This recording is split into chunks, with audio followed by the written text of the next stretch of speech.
In the winter of 1745, something happened in the Mohawk Valley of New York that colonial authorities buried so deep it took nearly 3 centuries for the truth to surface. 17 families, 43 men, women and children, all dead in a series of brutal raids that should never have happened. The attacks followed a pattern so precise, so calculated, that survivors whispered of an invisible puppet master orchestrating the carnage from the shadows. What they didn't know was that their puppet master was 11 years old, spoke 3 languages fluently, and had turned genocide into a family business. The name Jonas Creighton appears in exactly 3 colonial documents from that winter, each time marked with a special notation that historians have only recently deciphered. It means sealed by gubernatorial order. Before we continue with the story of the boy who turned war into profit and death into an art form, I need you to hit that subscribe button and let me know in the comments what state you're listening from. Because this dark chapter of American history touches every corner of our nation's bloody birth. The truth about Jonas Creighton didn't emerge from dusty archives or forgotten letters. It came from the dying confession of a Mohawk elder in 1823, recorded by a missionary who immediately sealed the document and begged his superiors to never let it see daylight. The Mohawk Valley in 1745 stretched like an open wound across central New York, a corridor of scattered settlements clinging to the edges of civilization. King George's War raged between the French and British, turning the American frontier into a chessboard where pawns were measured in human lives. The valley's inhabitants, Dutch patroons, German immigrants, Scots-Irish frontiersmen and English merchants lived in constant fear of French-allied war parties sweeping down from Canada. Fort Hunter stood as the region's primary trading post, a ramshackle collection of wooden buildings surrounded by a 12-foot palisade. Here, in a large stone house that served as both residence and warehouse, lived Hamish Creighton, one of the most successful arms dealers on the colonial frontier.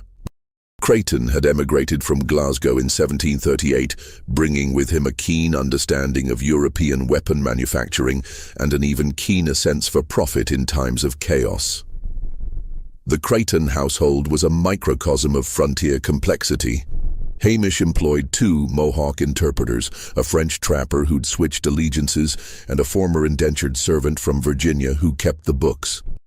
His wife, Margaret, had died giving birth to their only child, Jonas, in 1734.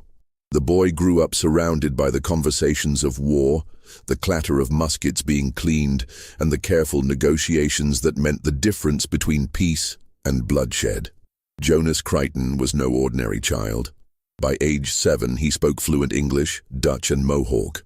His father's business required constant communication with various factions, and the boy had proven invaluable as a translator and messenger.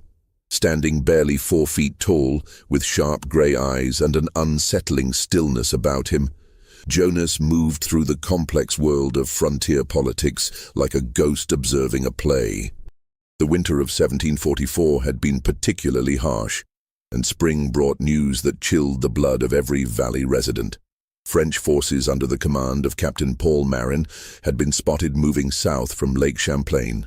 More disturbing were reports of Abenaki and Huron war parties being supplied with fresh British weapons that seemed suspiciously similar to those in Hamish Creighton's inventory. In May of 1745, Hamish received a visitor that would change everything. Captain Edmund Stockwell of the New York Colonial Militia arrived at Fort Hunter with disturbing news. Someone was playing both sides of the conflict, selling weapons to hostile tribes while simultaneously arming colonial militias. The practice was not just treason. It was a death sentence for innocent families caught in the crossfire. The morning of June 14, 1745, dawned clear and unnaturally quiet. Jonas Creighton sat in his father's study, carefully copying inventory lists in his precise adult-like handwriting.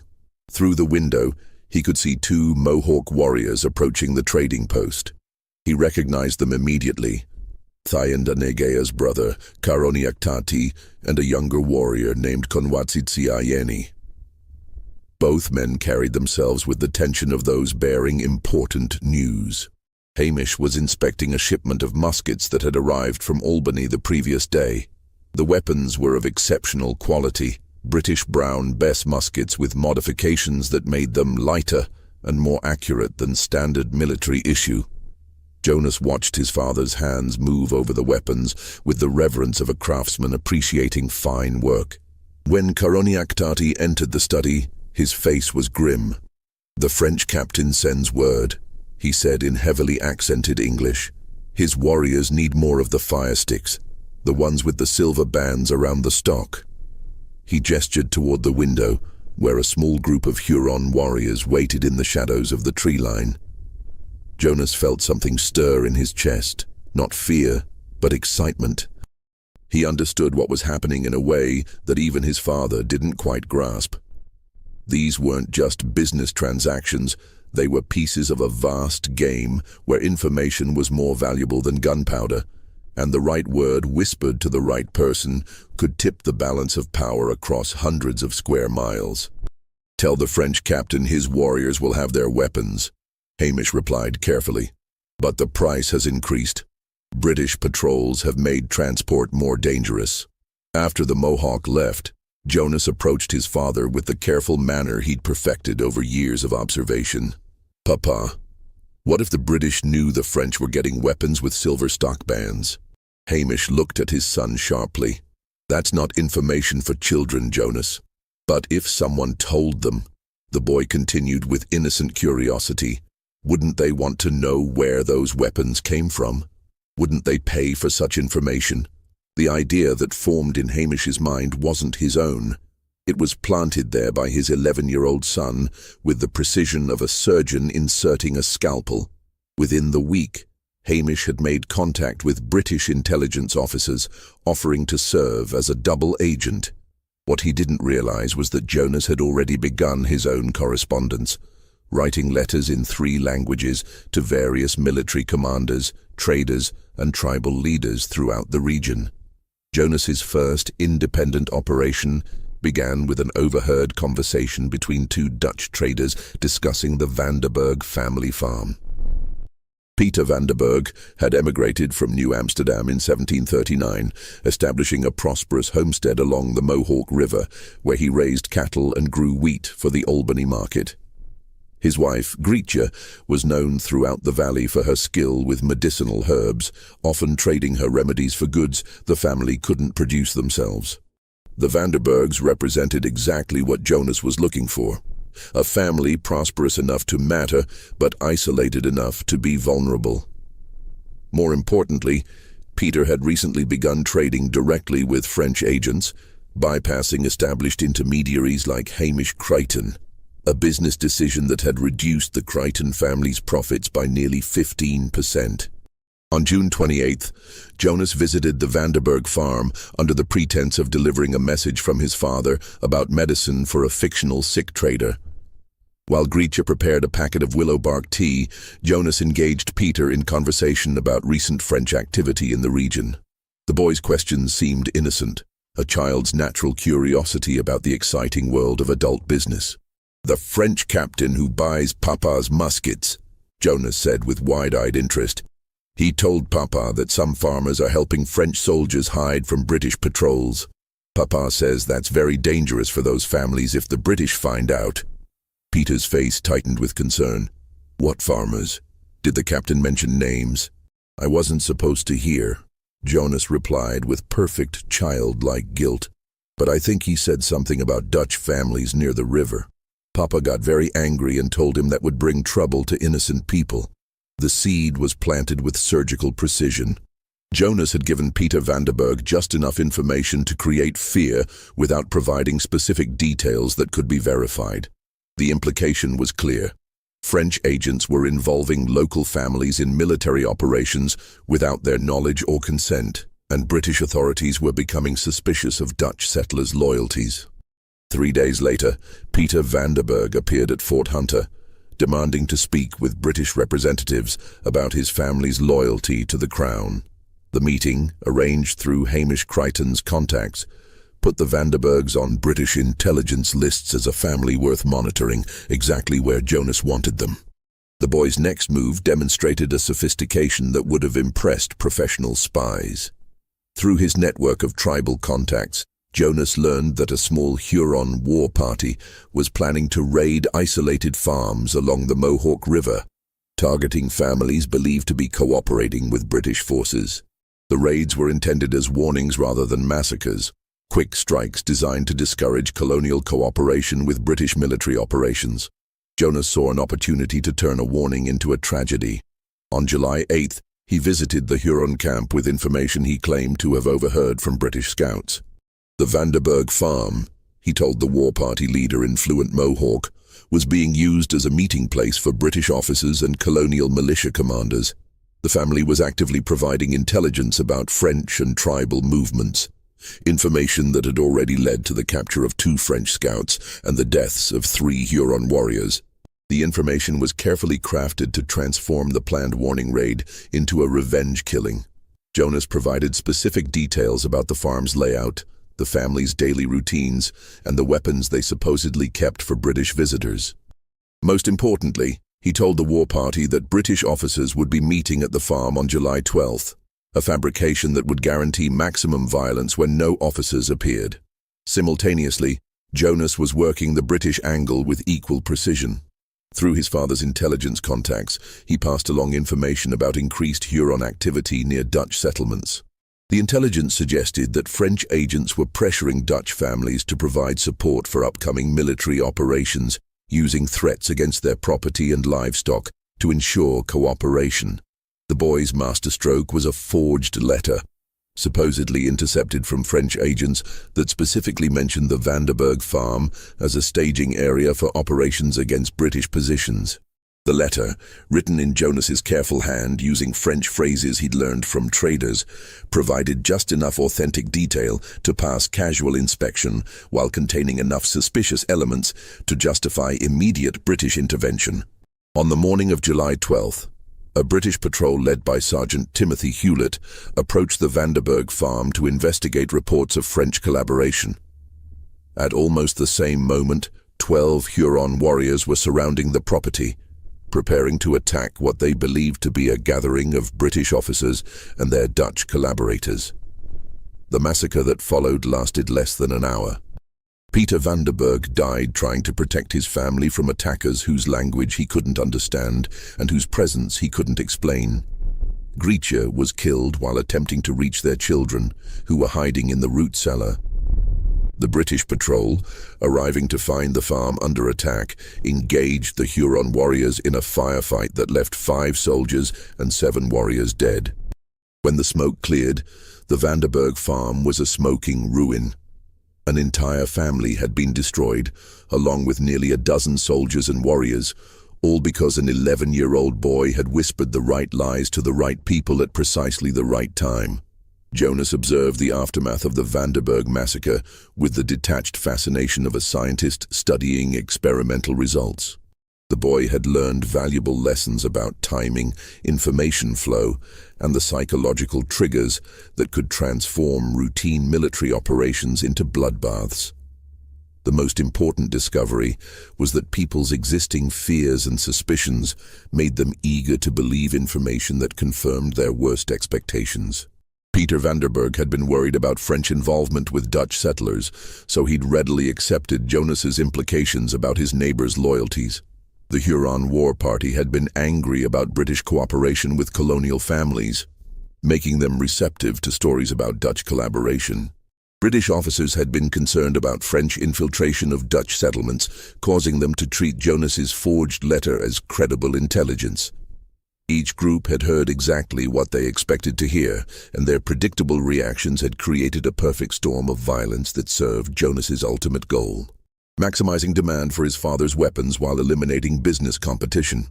In the week following the Vanderberg massacre, Jonas Creighton sold 37 muskets to local Dutch families terrified of Indian attacks, 24 pistols to British officers concerned about settler loyalty, and a substantial quantity of gunpowder to French agents seeking to arm their tribal allies for revenge operations. The destruction of one family had generated enough fear and suspicion to fuel weapon sales across 3 different factions. Jonas recorded these transactions in his private journal with the same meticulous attention he gave to his father's official inventory lists. But the boy's records included additional details that would have horrified anyone who discovered them. Precise calculations of the relationship between casualties and profits, detailed observations about the psychological vulnerabilities of different ethnic and military groups, and careful notes about the optimal timing for introducing false intelligence into complex political situations. By mid-July, Jonas Creighton had transformed from an unusually intelligent child into something far more dangerous. A master manipulator who understood that information could be more deadly than gunpowder, and that the right lie told to the right person could kill more effectively than any weapon his father's shop could provide. By late June, Jonas Creighton had become the invisible center of a communication network that stretched from the Hudson River to Lake Ontario. Using his father's established connections and his own remarkable linguistic abilities, the boy began orchestrating a series of misunderstandings that would escalate minor skirmishes into full-scale atrocities. His method was elegantly simple: selective information sharing.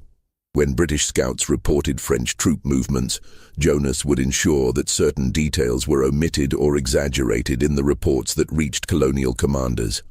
When Mohawk war parties planned raids on isolated farmsteads, Jonas would provide just enough warning to some settlements, while ensuring others remained completely unaware of approaching danger.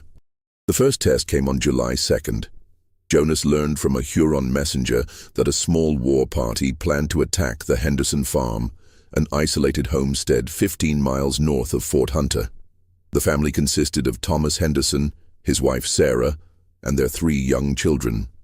They were vulnerable, defenseless, and, most importantly from Jonas's perspective, their deaths would generate enough outrage to justify a massive increase in weapon sales to local militias.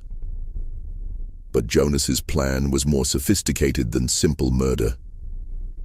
3 days before the planned attack, he sent word to Thomas Henderson through a Dutch trader, warning him that French agents had been spotted in the area and suggesting that the family might want to visit relatives in Albany for a few weeks. The message was carefully crafted to sound like friendly advice rather than a specific warning. Henderson, a proud Scots-Irish farmer who'd fought in previous conflicts, responded exactly as Jonas had calculated.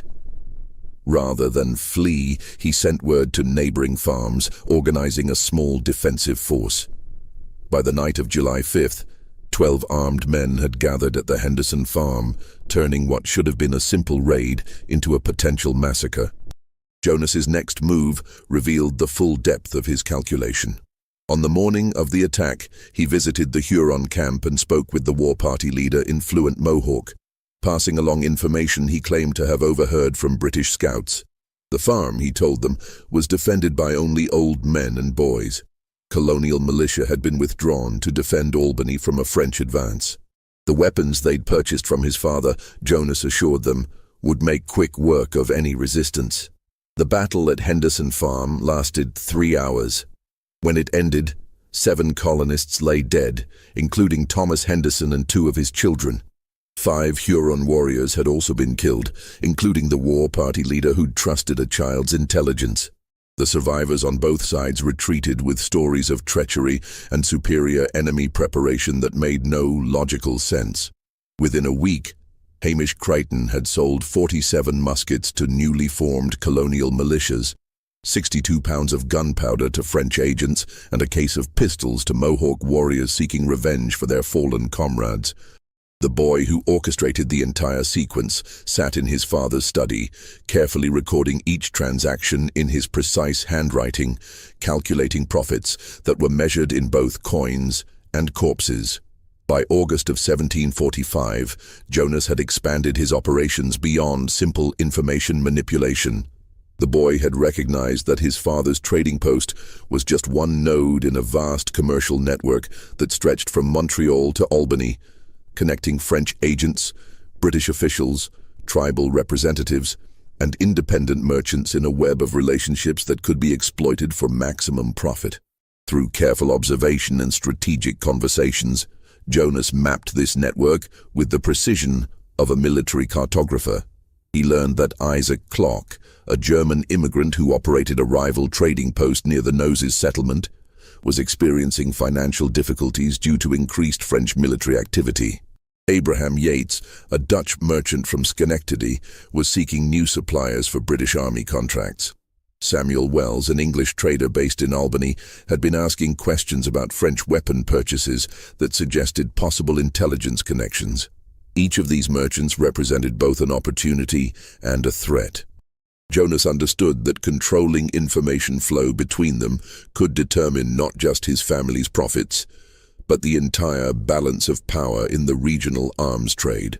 The boy began crafting a series of operations designed to eliminate competitors while expanding his father's market share through carefully orchestrated violence. His first target was Isaac Klock, whose German Lutheran background made him naturally suspicious of French Catholic influences, while his financial desperation made him vulnerable to manipulation. Jonas learned from Mohawk contacts that Klock had been approached by French agents seeking to establish a weapons cache near his trading post, an offer that the struggling merchant had reluctantly accepted. The boy saw an opportunity to destroy a competitor while simultaneously creating new demand for weapons. Through his father's British intelligence contacts, Jonas arranged for information about Klock's French connections to reach colonial authorities. But the intelligence he provided was carefully modified to suggest that Klock was voluntarily collaborating with enemy agents rather than being coerced by financial necessity. Simultaneously, Jonas was feeding different information to French contacts, suggesting that Klock was planning to betray French operations to British authorities in exchange for colonial protection and financial support. The boy's genius lay in making both accusations technically true while ensuring that neither side understood the full context of Klock's situation. The destruction of Isaac Klock's trading operation began with a pre-dawn raid by British colonial militia on August 23rd. The soldiers, acting on intelligence that suggested Klock was storing weapons for French military operations, discovered exactly what Jonas had predicted: a cache of muskets and gunpowder that Klock couldn't explain without admitting to French connections that would confirm his apparent treasonous activities. Before Klock could be formally arrested, a Huron war party attacked the militia patrol, apparently attempting to recover weapons that French agents claimed had been stolen by a traitorous German merchant. The firefight that followed destroyed Klock's trading post, killed 6 colonial soldiers and 4 Huron warriors, and left Isaac Klock himself dead from wounds received during the crossfire. Within a month, Jonas Creighton had acquired most of Klock's former trade routes and customer relationships, expanding his business operations to include German settlements that had previously been outside his commercial reach. The eliminated competition allowed the Creightons to raise prices while reducing the quality of service, knowing that desperate customers had few alternatives in the increasingly violent frontier environment. Jonas's next operation targeted the supply chain that connected frontier trading posts with major commercial centers like Albany and New York City. The boy had learned that weapons shipments followed predictable routes and schedules, making them vulnerable to coordinated attacks that could appear accidental while serving specific business purposes. Samuel Wells, the Albany-based trader who'd been asking suspicious questions about French weapon purchases, represented both a threat to the Creighton family's security and an opportunity to demonstrate Jonas's growing influence over regional military operations. Through careful investigation, Jonas discovered that Wells was indeed working with British intelligence services, gathering information about French military supply operations for use in planning future raids and ambushes. The boy's response was characteristically sophisticated. Rather than simply eliminating Wells, Jonas decided to use the merchant's intelligence connections to orchestrate a series of attacks that would simultaneously destroy French military supplies, eliminate British intelligence assets, and create new opportunities for Creighton family profit. Working through his network of tribal contacts, Jonas provided French agents with detailed intelligence about British supply convoys traveling between Albany and frontier trading posts. The information was accurate enough to enable successful attacks while being timed to ensure maximum disruption of British military operations. But Jonas's intelligence came with subtle modifications that would guarantee French victories while creating long-term strategic disadvantages. The boy told French commanders that British convoys were lightly defended and carrying primarily commercial goods rather than military supplies. This intelligence encouraged aggressive attacks that would capture valuable weapons and ammunition. What Jonas didn't mention was that these particular convoys were being used to transport Samuel Wells and other British intelligence operatives to frontier meetings with colonial agents. The ambush of the September 14th convoy achieved exactly what Jonas had planned. French forces, expecting to capture a lightly defended commercial shipment, instead found themselves attacking a military escort protecting British intelligence personnel. The resulting battle lasted 4 hours and ended with the destruction of both the convoy and most of the French raiding party. Samuel Wells died in the fighting, along with 2 other British agents whose intelligence operations had posed potential threats to Jonas's activities. But the French forces also suffered casualties that significantly reduced their capacity for future military operations in the region. Most importantly, from Jonas's perspective, the attack created immediate demand for replacement weapons and supplies from both British and French sources. The boy's most ambitious operation during this period involved manipulating the delicate relationship between British colonial authorities and their Oneida allies. The Oneida had remained generally loyal to British interests throughout the escalating conflict, providing scouts and warriors for operations against French positions while resisting French attempts to recruit them for anti-British campaigns. Jonas recognized that this loyalty represented both a strategic asset for British forces and a potential vulnerability that could be exploited for maximum profit. If the Oneida could be convinced that British authorities were planning to betray their alliance, their reaction would create immediate opportunities for French military advances while generating massive demand for weapons from panicked colonial settlements. The operation began with Jonas carefully studying Oneida political structures and identifying key decision-makers within the tribal council. Through his Mohawk contacts, he learned that Shenandoah, an influential Oneida war chief, had been expressing private concerns about British long-term intentions regarding tribal lands and sovereignty. These concerns provided Jonas with the psychological pressure points he needed to destabilize the British Oneida alliance. Using information gathered from British intelligence contacts, Jonas learned about planned military operations that could be presented to Oneida leaders as evidence of British treachery. A proposed raid on French positions near Lake Ontario required coordination with tribal allies, but the operational details included provisions for establishing permanent British military posts in traditional Oneida territory. Jonas saw an opportunity to use accurate information in a false context to achieve devastating results.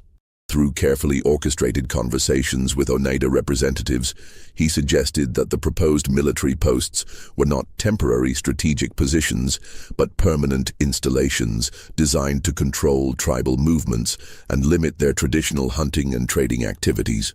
The boy's manipulation was subtle and sophisticated.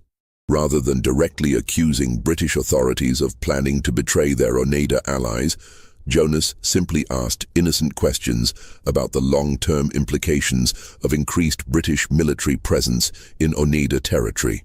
His childlike curiosity made these questions seem natural while planting seeds of suspicion that would grow into full-blown paranoia under the right circumstances.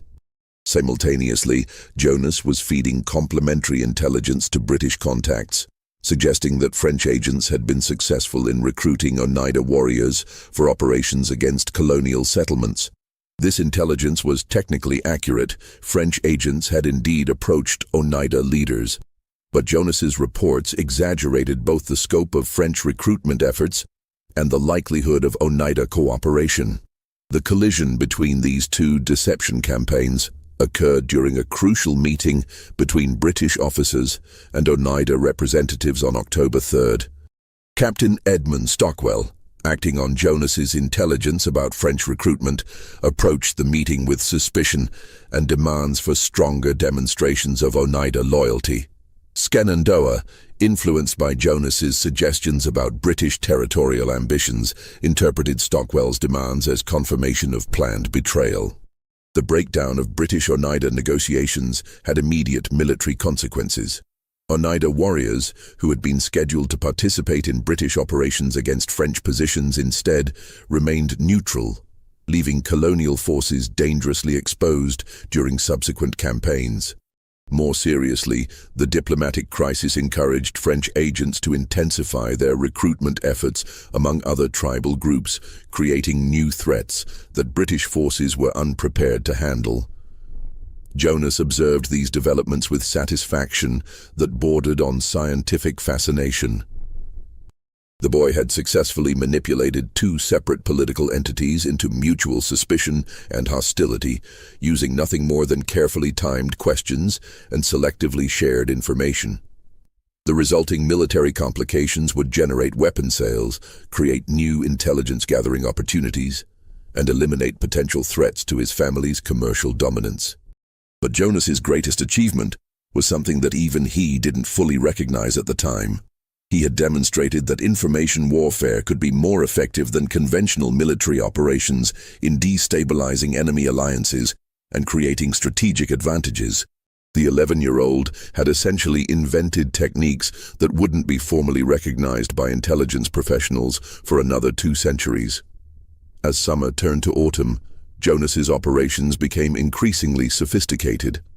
He'd learned that the key to successful manipulation wasn't just providing false information, it was providing true information to the wrong people at the wrong times.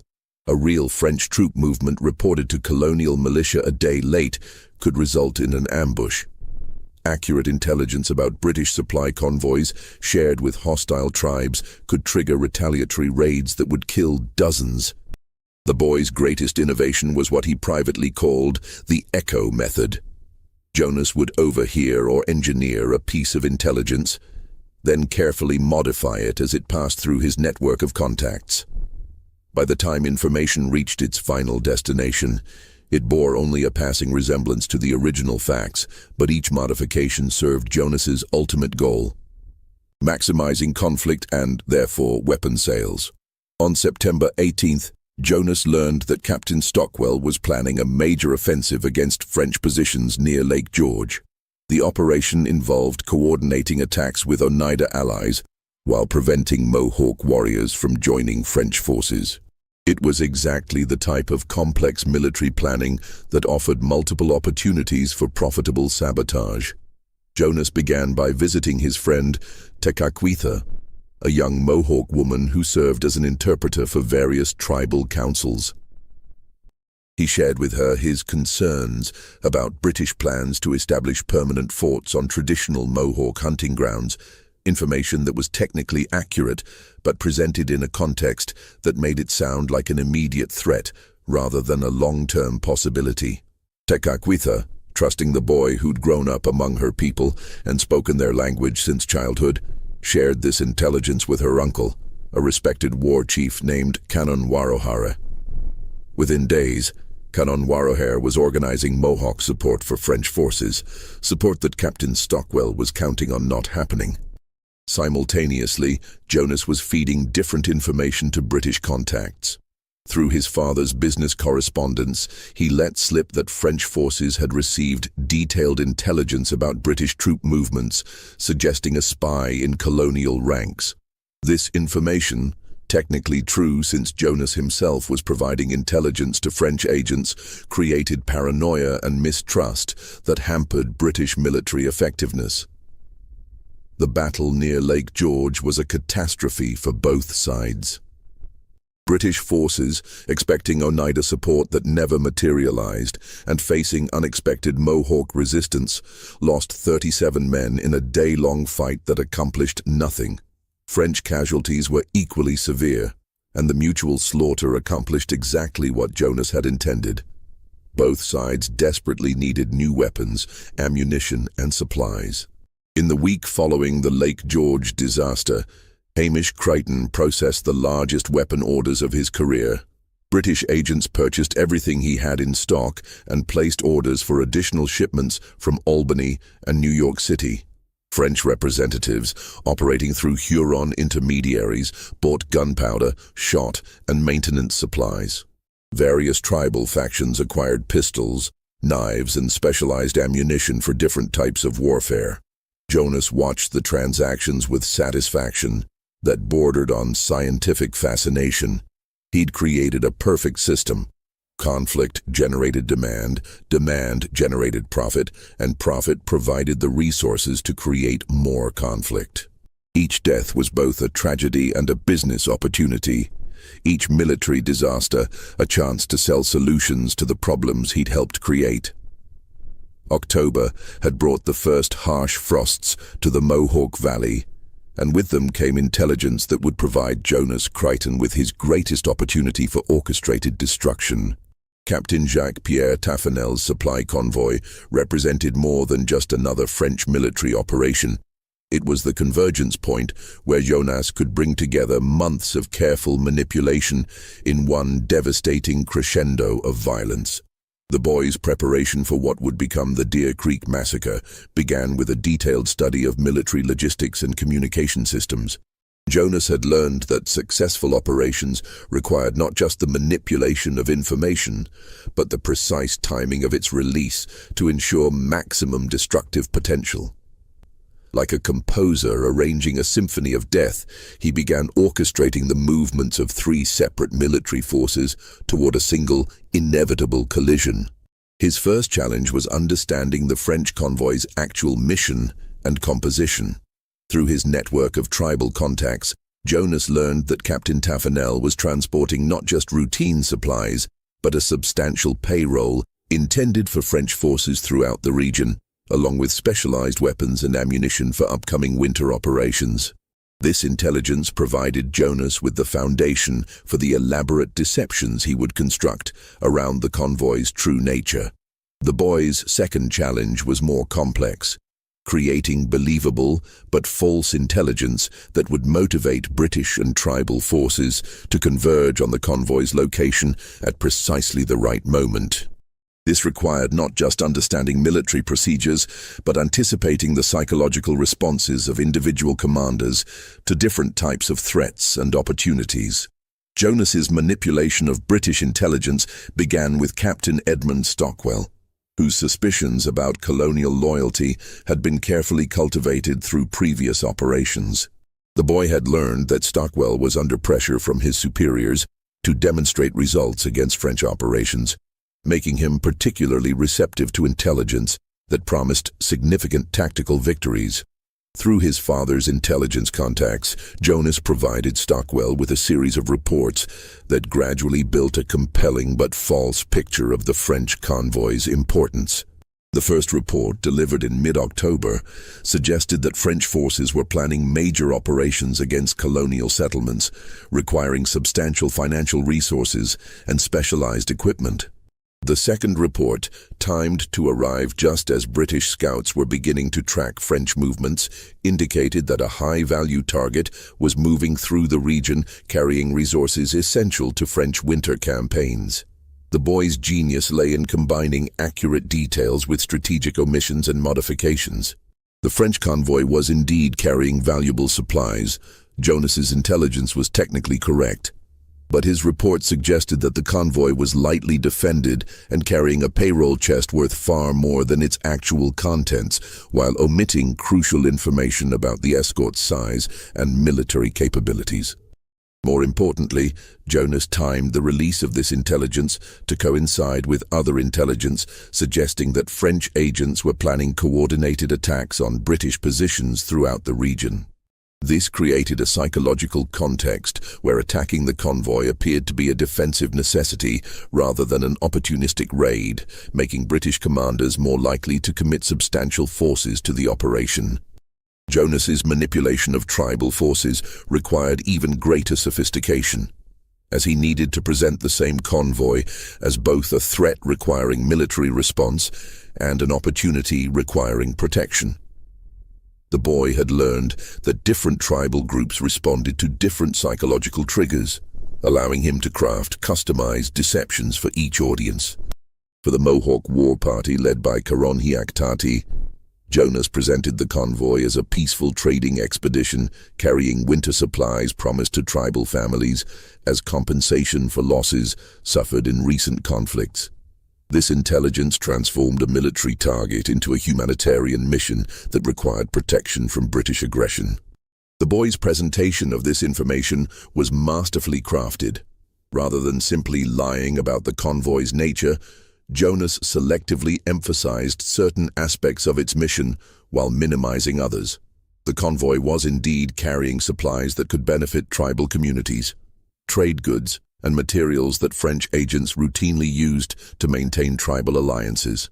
Jonas simply exaggerated the humanitarian aspects while minimizing the military components.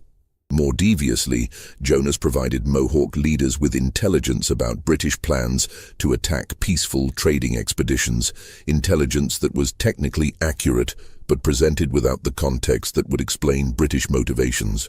Colonial forces were indeed planning to intercept French convoys, but their target was military supplies rather than humanitarian aid. For other tribal groups, Jonas crafted different versions of the same basic deception. Huron warriors learned that British forces were planning to steal French gifts intended for tribal families. Abenaki scouts were told that colonial militia were preparing to attack neutral trading parties as part of a broader campaign against tribal sovereignty. Each group received intelligence that appealed to their specific concerns and grievances, while being carefully timed to ensure that their responses would converge on the convoy's location at precisely the moment when maximum conflict was inevitable. Jonas's most sophisticated manipulation involved the French convoy itself. The boy recognized that Captain Taffanel's decisions about routes, timing, and defensive preparations could determine whether the planned convergence resulted in a minor skirmish or a major disaster. By providing French commanders with carefully crafted intelligence about British and tribal movements, Jonas could influence these decisions in ways that would maximize casualties on all sides. Through Henri Dubois, the French trader who served as Jonas's primary contact with French military operations, the boy provided Captain Taffanel with intelligence about British troop movements that was accurate enough to be credible while being timed to encourage tactically disastrous decisions. Jonas reported that large British forces were moving toward French positions near Lake George, creating pressure for rapid completion of the convoy's mission. This intelligence encouraged Taffanel to accelerate his schedule and reduce the size of his escort, believing that British attention was focused elsewhere. Simultaneously, Jonas provided French commanders with intelligence about tribal movements that suggested strong native support for French operations in the region. This intelligence encouraged Taffanel to expect friendly reception from tribal forces he might encounter, while being unaware that some of these same forces had been convinced that his convoy posed a threat to their communities. The boy's manipulation of French intelligence was particularly cruel because it exploited Captain Taffanel's genuine concern for his men's safety. By suggesting that the greatest threats lay in directions away from the convoy's actual route, Jonas encouraged tactical decisions that would place French forces in maximum danger while believing they were taking prudent defensive measures. By November 20th, Jonas had successfully manipulated 3 separate military forces into believing that their converging movements were necessary responses to legitimate threats and opportunities. British forces under Lieutenant Colonel William Johnson were preparing to attack what they believed was a lightly defended but high-value French target. Mohawk warriors led by Karonhiaktati were mobilizing to protect what they understood to be a peaceful trading expedition carrying supplies for their families. Captain Taffanel's convoy was proceeding along a route that would bring them to Deer Creek at precisely the moment when these conflicting objectives would create inevitable violence. The boy spent the final days before the massacre in a state of heightened anticipation that he would later describe as the most exhilarating experience of his young life. Jonas had created a situation where experienced military commanders and veteran warriors would destroy each other through their own tactical competence, each group's success in achieving their perceived objectives guaranteed to result in catastrophic failure for everyone involved. On the evening of November 22nd, Jonas made his final preparations for observing the results of months of careful manipulation. The boy positioned himself at a location overlooking Deer Creek, where he could witness the convergence of forces he had orchestrated while remaining safely distant from the violence that would follow. As he watched the first French scouts establish their positions along the creek, Jonas felt a sense of godlike satisfaction that would remain unmatched throughout his brief but bloody career. Tomorrow would bring the culmination of his greatest achievement. Proof that an 11-year-old boy armed with nothing more than carefully chosen words could orchestrate military disasters that would kill dozens of experienced soldiers and warriors. As autumn deepened into winter, Jonas Creighton's appetite for manipulation had grown beyond mere profit. The 11-year-old had discovered something more intoxicating than money: the godlike power to determine who lived and who died with nothing more than carefully placed words. His masterpiece began with intelligence about a French supply convoy traveling south from Montreal. Captain Jacques-Pierre Taffanel was leading 40 soldiers and a baggage train loaded with winter supplies for French forts throughout the region. The convoy represented a legitimate military target, but Jonas saw it as something more: an opportunity to orchestrate the most devastating misunderstanding of his brief but bloody career. Just when we thought we'd seen it all, the horror in the Mohawk Valley intensifies. If this story's giving you chills, share this video with a friend who loves dark mysteries. Hit that like button to support our content, and don't forget to subscribe to never miss stories like this. Let's discover together what happens next in the tale of Jonas Creighton.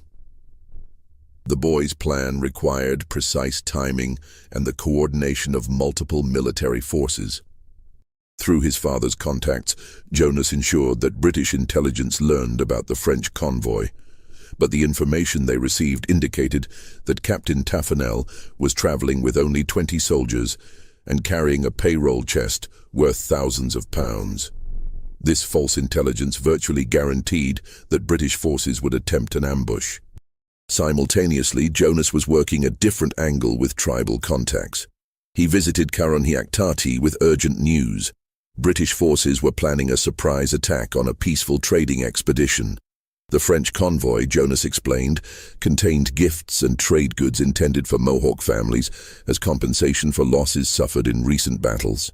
If the British succeeded in their ambush, these essential winter supplies would be stolen, leaving many families to face the harsh months ahead without adequate resources.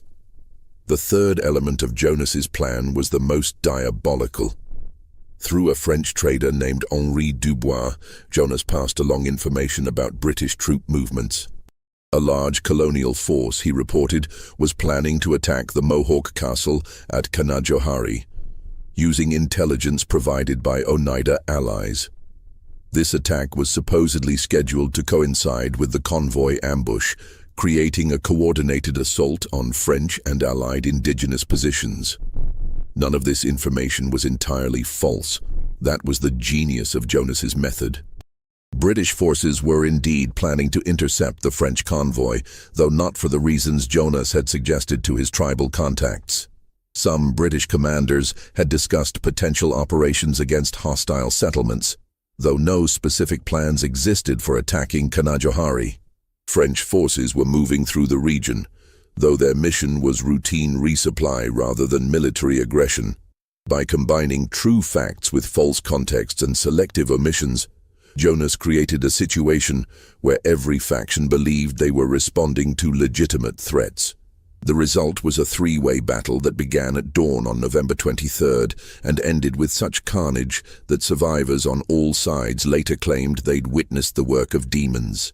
The convergence happened at a ford across Deer Creek, 12 miles northwest of Fort Hunter. Captain Taffanell's convoy arrived first, making camp on the eastern bank, while scouts checked the surrounding forest for signs of British patrols. The French had no idea that Jonas's intelligence had drawn two separate enemy forces toward their position. British forces under Lieutenant Colonel William Johnson approached from the south, expecting to ambush a small French patrol carrying a payroll chest. Johnson commanded 60 colonial militia and 20 Oneida warriors, all convinced they were striking a blow that would significantly damage French operations in the region. The Mohawk war party led by Karonhiak approached from the west, believing they were protecting a peaceful trading expedition from British aggression.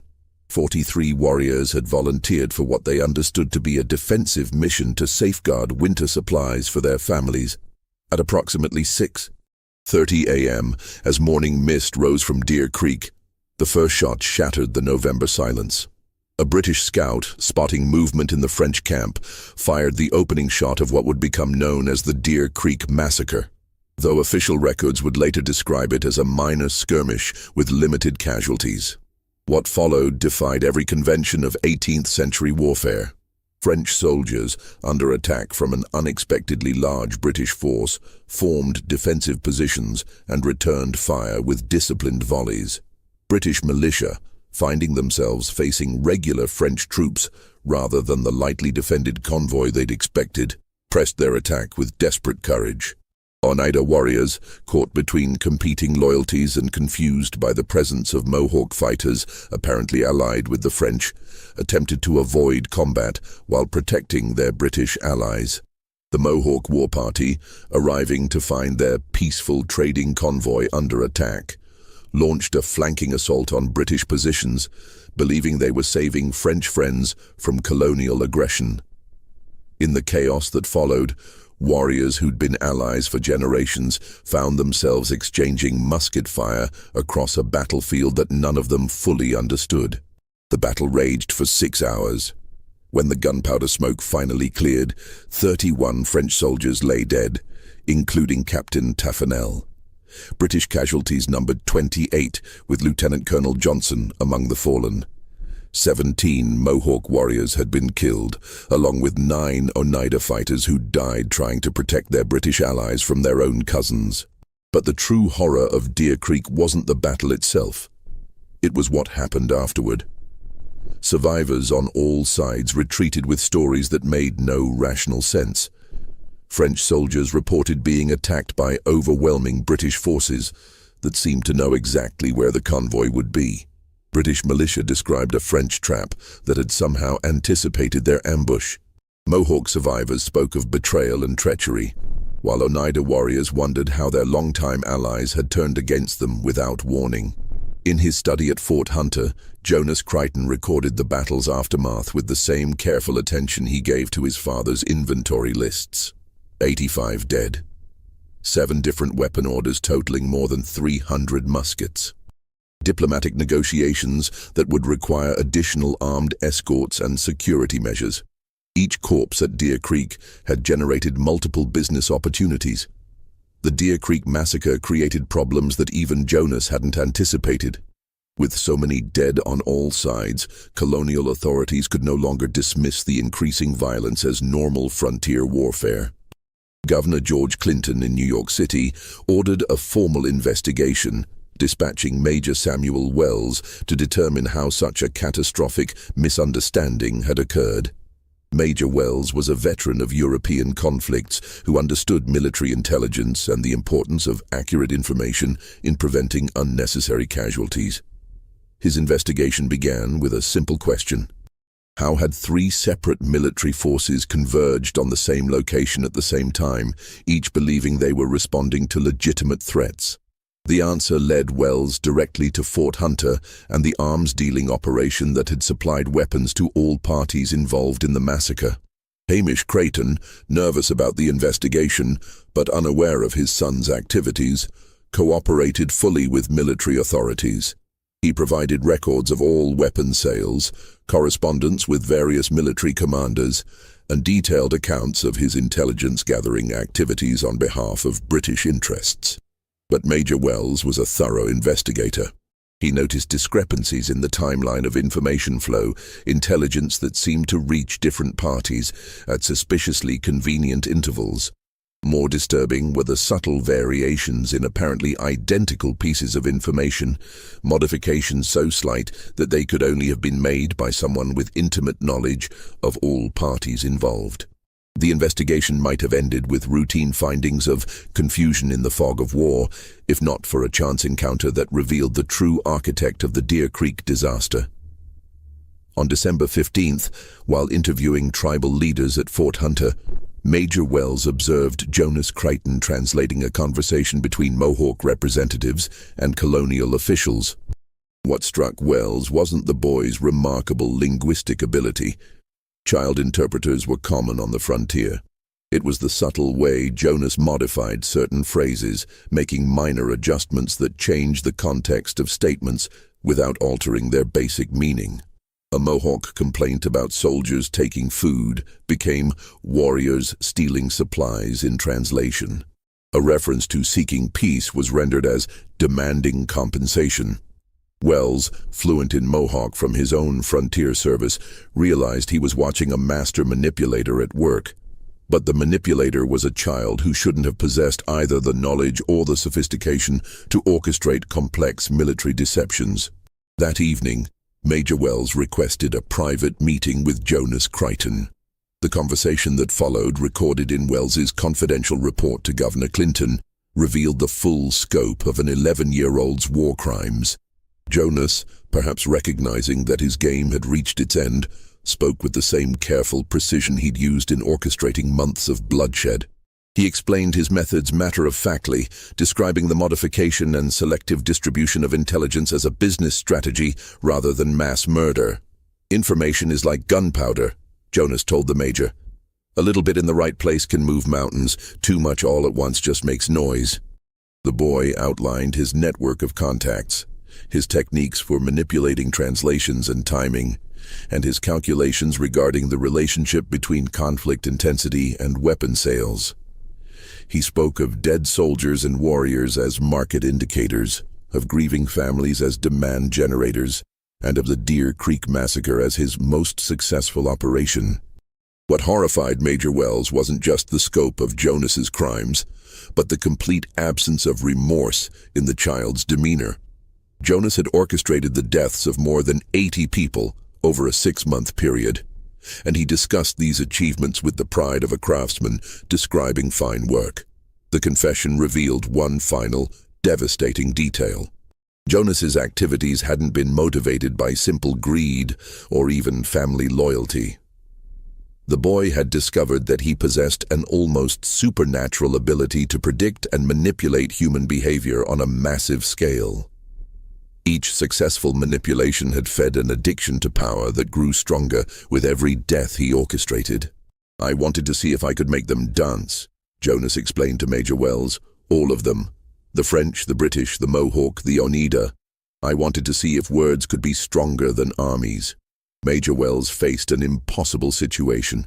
Jonas Creighton's crimes were undeniable, but prosecuting an 11-year-old for orchestrating military disasters would create problems far beyond the boy's individual guilt. The revelation that a child had manipulated colonial authorities, French military commanders, and tribal leaders into a series of unnecessary battles would shatter confidence in frontier intelligence operations. More importantly, Jonas's confession revealed security vulnerabilities that could be exploited by genuine enemy agents. The boy's methods demonstrated how easily information could be weaponized by someone with the right knowledge and contacts.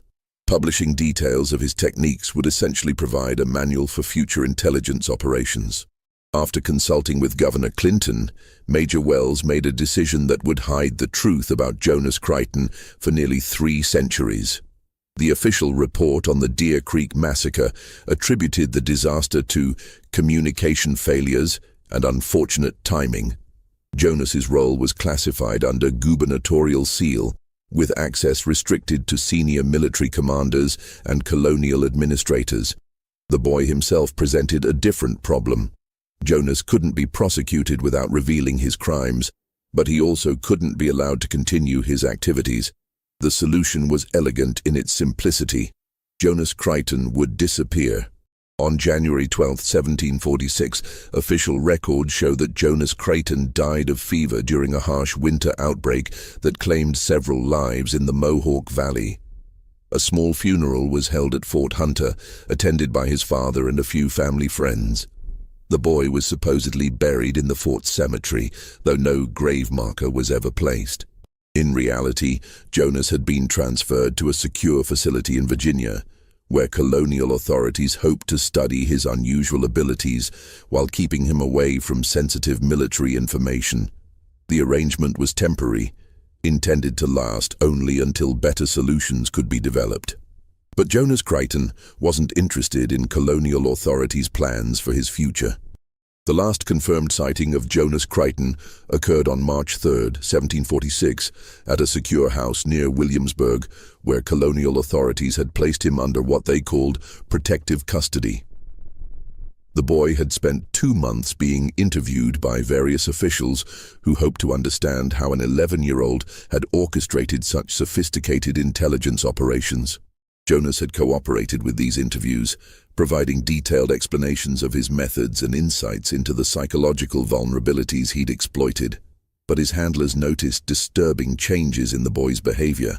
He'd begun asking detailed questions about his interviewers' backgrounds, their families, and their official responsibilities. Several officials reported feeling that they were being studied rather than conducting studies. On the night of March 3rd, Jonas simply vanished. His room was found empty, with no signs of forced entry or struggle. The boy had somehow bypassed multiple guards and security measures without triggering any alarms or leaving any trace of his departure. The search for Jonas Creighton continued for months, involving colonial militia units across 3 colonies. But the boy, who'd demonstrated an almost supernatural ability to manipulate information networks, had seemingly evaporated into the vast wilderness of 18th-century America. Some investigators theorized that Jonas had been killed by French agents seeking revenge for the Deer Creek massacre. Others suggested that Mohawk warriors had finally discovered his role in orchestrating their losses and had taken appropriate action. A few darker theories proposed that Jonas had found new patrons, perhaps Spanish agents or hostile tribes, who were willing to employ his unique talents. But the most disturbing possibility, noted in Major Wells's private correspondence, was that Jonas Creighton had simply returned to what he did best, manipulating conflicts from the shadows, orchestrating battles and massacres with nothing more than carefully chosen words whispered to the right people at the right times. The official silence surrounding Jonas Creighton's crimes lasted for 77 years. In 1823, a Mohawk elder named Karonhiaktati, brother of the war chief who died at Deer Creek, made a deathbed confession to Methodist missionary Samuel Kirkland. The old warrior, tormented by decades of guilt over his role in the massacre, revealed the truth about the child who'd manipulated his people into unnecessary war. Kirkland's transcript of this confession, sealed in church archives until 1968, provided the first detailed account of Jonas's methods and the true scope of his influence. The document revealed that tribal elders had suspected manipulation for years after Deer Creek, but had been unable to identify its source until long after Jonas had disappeared. More disturbing were Karonhiaktati's final words, recorded by Kirkland with obvious reluctance. The boy who spoke like water and struck like lightning, he did not die. I have seen his shadow moving through other wars, other battles. The evil that small hands can do does not die with the hands that did it. Modern historians remain divided about Jonas Creighton's ultimate fate. Some argue that an 11-year-old, no matter how intelligent, couldn't have survived alone in 18th-century wilderness. Others point to unexplained intelligence failures and suspicious coincidences in subsequent frontier conflicts, suggesting that Jonas's techniques continued to influence American military disasters for decades. The most comprehensive study, published by Columbia University in 1987, identified 17 separate incidents between 1746 and 1763 that showed characteristics consistent with Jonas's methods: selective information sharing, modified translations, and the manipulation of timing to maximize casualties on all sides. While no direct evidence links these incidents to Jonas himself, the pattern suggests that his techniques either survived through disciples or were independently discovered by others who understood the profit potential of manufactured conflict. What we know with certainty is that the winter of 1745 marked a turning point in frontier warfare. The battles that followed showed increasing sophistication in intelligence manipulation, suggesting that someone had learned from Jonas's innovations and was applying those lessons on an even larger scale. The boy who turned genocide into a business model may have vanished from history, but his legacy lived on in every misunderstanding that turned neighbors into enemies and every coincidence that put enemies in the same place at the same time with just enough misinformation to guarantee bloodshed. This mystery shows us how easily information can be weaponized by those who understand human nature and the mechanics of conflict. Jonas Creighton's story reminds us that the most dangerous enemies are often those we never see coming, especially when they're hiding in plain sight, speaking our language and claiming to serve our interests. What do you think of this story? Do you believe a child could really orchestrate such sophisticated military manipulations? Leave your comment below and share your theories about what happened to Jonas after he disappeared. If you enjoyed this dark tale from America's bloody frontier and want more horror stories from our nation's hidden history, subscribe, hit the notification bell, and share with someone who loves historical mysteries. See you in the next video, where we'll explore another terrifying truth that official records tried to bury forever.